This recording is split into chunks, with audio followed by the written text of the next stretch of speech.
And are you refreshed? Yes. Good. Now what? Hi.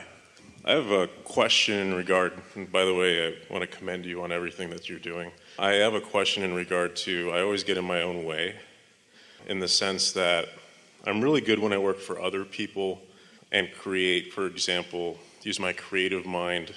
I'm originally an artist, but I can never seem to succeed doing work for myself. And that seems to be it. Don't be so hard on yourself, and here you're going to get some understanding about this. The reason that working for someone else has advantages, disadvantages too, because you're less free. But the reason it has advantages is because usually, not always, but usually they already have some momentum going. So as you hear them, see them, talk to them, you're able to dovetail with the momentum that they already have going, and then you can do the more unique or specific things that they're asking of you.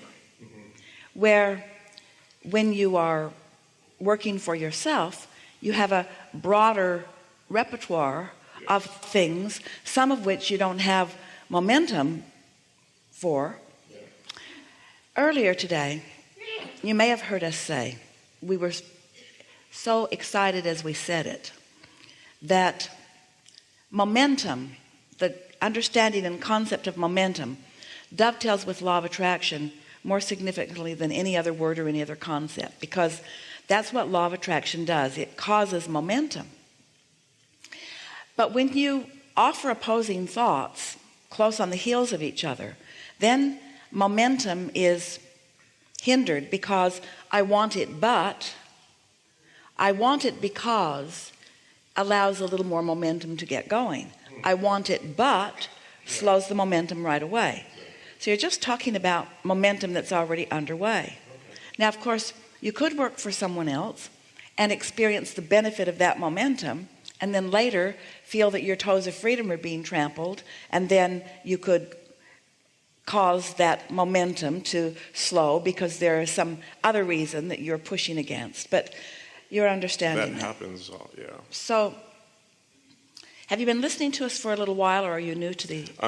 My wife and my friend Tim told me to come here. Dragged you kicking and screaming. He told me, he read your book, he said, dude, create your own reality. So I was like, all right. Well, you do, and you're up to speed too. The life that you've been living makes this seem reasonable to you. You're feeling resonance with it for a reason, and it's because the laws of the universe are consistent. And so as you just watch a little bit what's happening with you and then apply them with the ideas of these laws that we are speaking about, it does sort of help you with some momentum. The reason that we ask is because there is a process that we offered some years ago. It's one of 22 processes in the back of the Ask and It Is Given book, which... My wife has it. So read only this process. This process will help you, but here it is. Segment intending says, here I am in a moment in time, and a new segment is simply a new focus where things have changed just a little bit in terms of your intention. So for example, when you get into your vehicle, that's a new segment. When you walk into your office, that's a new segment. When you answer the telephone, that's a new segment. When you make a telephone call, that's a new segment. And the power behind deliberate segment intending is focus. It's not being distracted.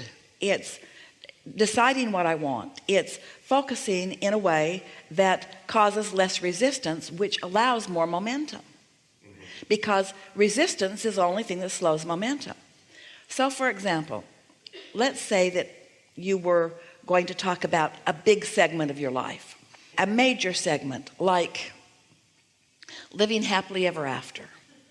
So you say, in this segment of my life, I intend to do things that feel good to me and focus upon things that feel good to me and criticize as little as possible and enjoy life. Now that's really general, but it's a big segment and there is momentum in that. So if you were to address your big feeling of living happily ever after once a day, just by saying, I intend to feel happy, and you'd get momentum going about that. Now, we know that you do that in just as significant of ways every day, because you are someone who revels in life, you are a natural appreciator, your creative juices flow and you really like it. So we're just offering you an example of a really general segment intending. Let's say that you are on your way to work and you're wanting to set the segment even before you get there. So you're saying, in this segment, while I'm driving or transporting myself to work, it is my intention to feel really good. It's my intention to breathe deeply and refresh myself as much as possible. It's my intention to be fueled and ready. It's my intention to be as clear as possible. It's my intention to be as kind and nice to the people that I'm interacting with as possible. And it's my intention to feel really good at the end of this day about how this day unfolded.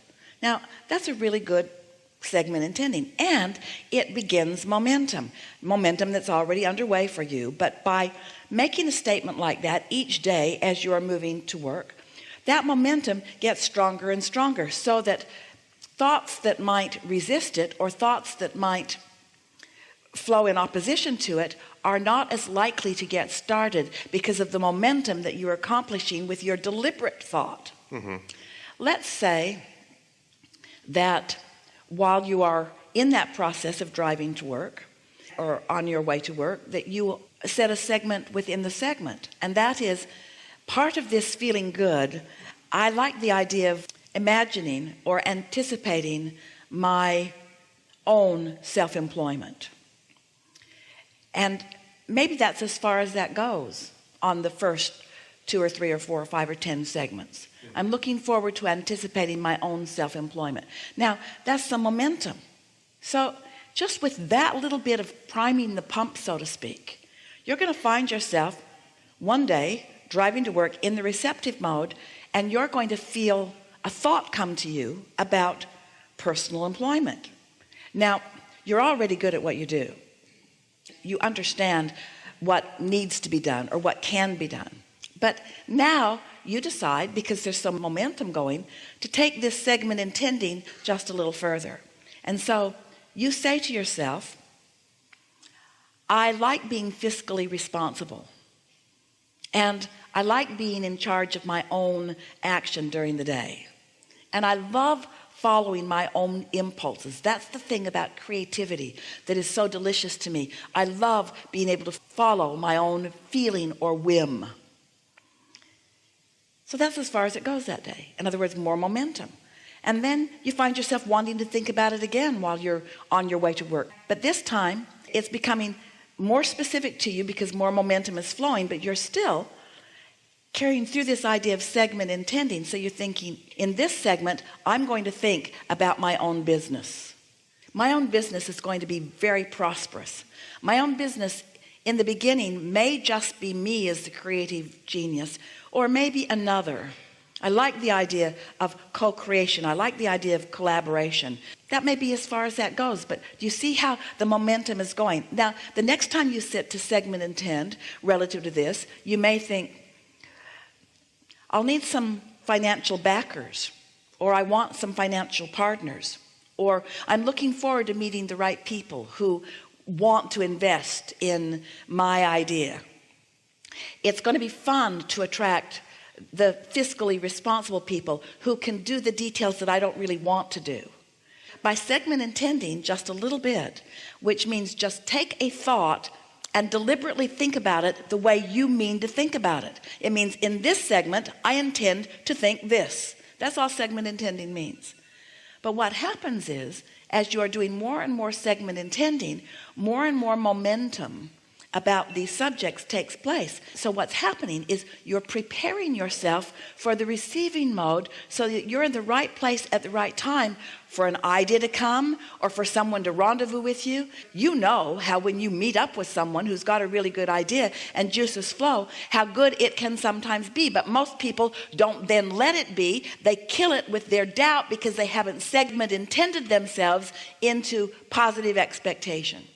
Now that's a new understanding of segment intending. We're coupling it with the thing that has always made it work, which is momentum.